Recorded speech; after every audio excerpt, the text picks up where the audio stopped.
BJP YCP పేరు కూడా ఎందుకు వచ్చిందంటే వైసీపీలో కూడా చాలామంది నాకే పనిచేశారు.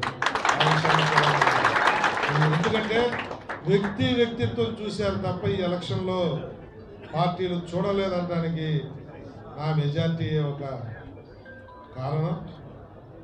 వారికి ఏ పార్టీలో ఉన్నా నాకు సహకరించి నన్ను ఆశీర్వదించిన వారికి కూడా పేరు పేరున నాకు సహకరించిన నాయకులకి, కార్యకర్తలకి, ఓటర్లకి ధన్యవాదాలు తెలియజేస్తూ జన్మతా మీకు నేను నా కుటుంబం రుణపడి ఉంటుందని చెప్పి తెలియజేస్తూ అర్ధరాత్రి అవసరం వచ్చిన మళ్ళీ చెప్తున్న ఎలక్షన్లో చెప్పిన మాట, ఈ రోజు వరకు 2 సార్లు ఎమ్మెల్యే చేసినప్పుడు 3వ ఎమ్మెల్యే అయినా నా ఫోన్ పిఏలు ఎత్తటమో గన్మెన్లు ఎత్తటమో ఆ ప్రాక్టీస్ లేదు. 24/7 ఎప్పుడు ఫోన్ చేసినా ఏదన్నా మీటింగుల్లో ఉంటే తప్ప, లేకపోతే నిన్న మొన్న కొన్ని ఫోన్లు ఎత్తలేకపోయాను.